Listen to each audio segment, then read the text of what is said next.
注意看，塞尔比遮杆远台，打后了。目前比分7-3，本局奥沙利文落后50分。牌面还有5颗红球，还有67分，这杆失误大概率就是致命杆了。是停断掉了。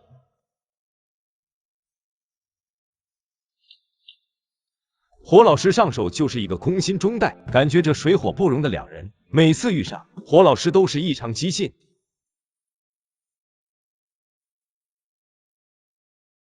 非常可惜。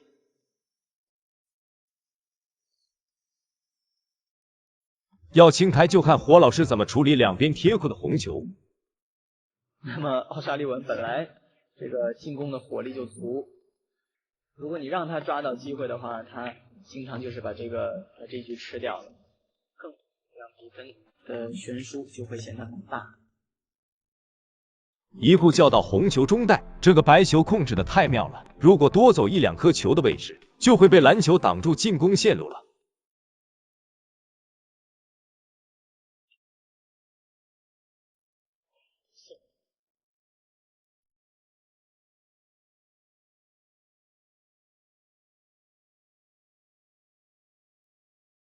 绿球的线路比较直，低杆拉回来弹一库，可以叫到左边的红球。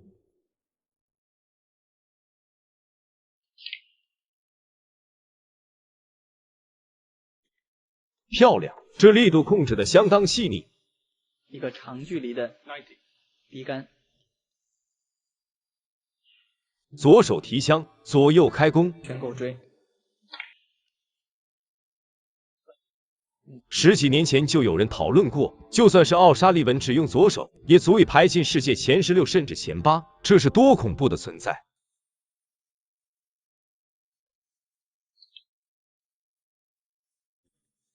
最后一颗红球，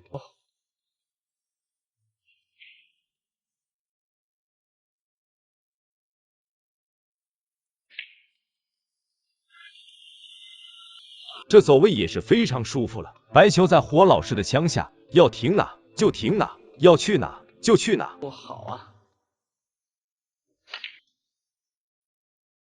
进入清彩环节了，应该是不会出现意外了。这个球形练过太多遍了。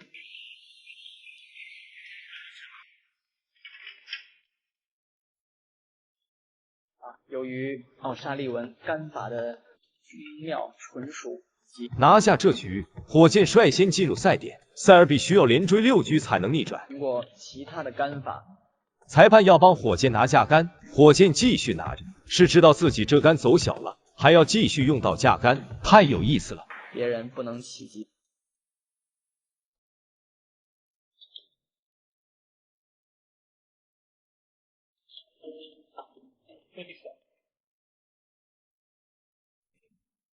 当年的赛大师也是够水灵的。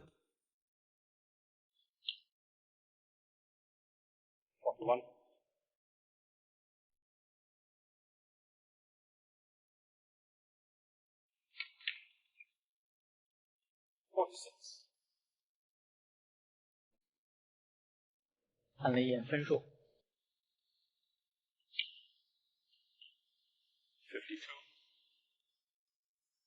大比分被逆转，赛大师只能无奈的喝口水了。今天的内容就是这样，关注我，我们下期再见。火箭一脸杀气，抢4的比赛已经连输2局，绝境之下他却脑洞大开，一杆带脚斯诺克惊艳全场。这充满攻击性的防守，也就只有火箭想到。非常凑巧的是，2球落点和当年的世纪扎杆位置相同，不知道能否唤起二哥炫技的冲动。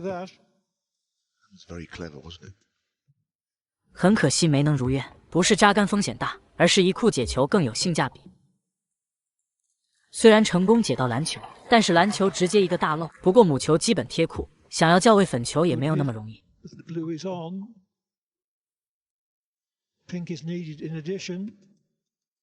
母球直接起飞，火箭拼得太凶了，难度超大的跳赛都打出来了，看看粉球能否到位。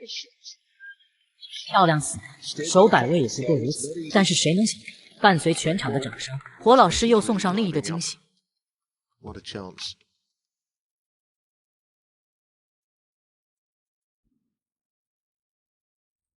制胜的粉球晃带而出，火箭直勾勾地盯着粉球。你是上天派来玩我的吧？这要再输一局，玩笑就开得太大了。就是这么神奇，歪打正着形成一杆斯诺克，比赛越来越有意思了。没有问题，母球粉球上下分，先稳稳防守一杆，看看力度如何。虽然回弹的力度稍大，但也算是一个安全球。按照火箭的脾气，这个打带防是一定要拼一下的。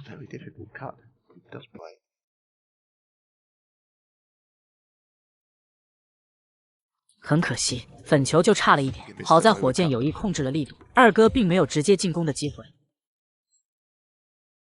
要转入防守大战，二哥无论技术还是年龄都不占优势，但是凭借对斯诺克的真爱，年近60仍然顽强作战。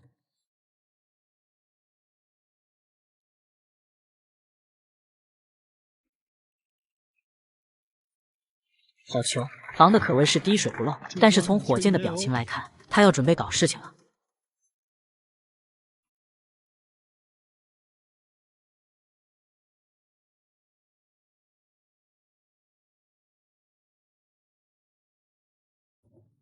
0比2落后还敢这么玩钓鱼，火箭这是要把二哥骨子里的进攻欲望彻底激活，这心理战术算是被他玩得明明白白。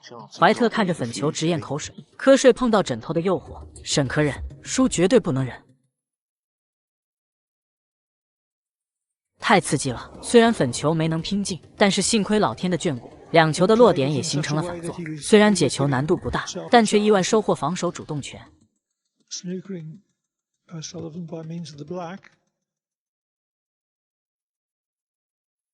这是什么鬼？两库居然没有勾到，现在粉球停在袋口。二哥的幸福来得太突然了，火老师此时已经万念俱灰，但是事情真的会这么顺利吗？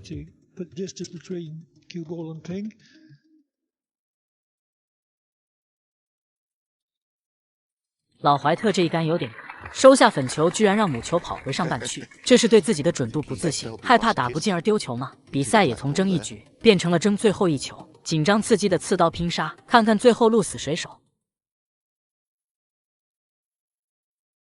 经典的两边分，虽然会留下翻袋的机会，但是机会和风险并存，是被对手绝杀，还是让对手自杀，就看火箭表现如何。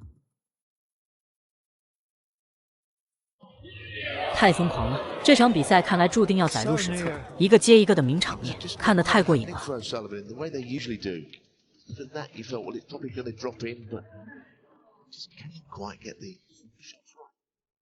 火箭彻底燃烧了二哥的胜负欲，这么大角度的黑球，抬手就往洞里干，还有幸运女神的加持，火老师愣是没有占到一点便宜。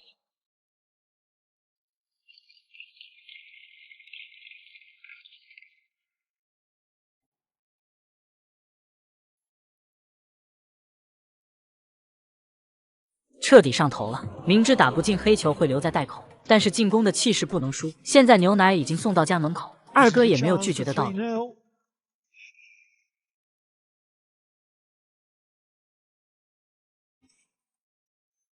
3比0领先火箭，但是很奇怪，二哥脸上并没有那么开心。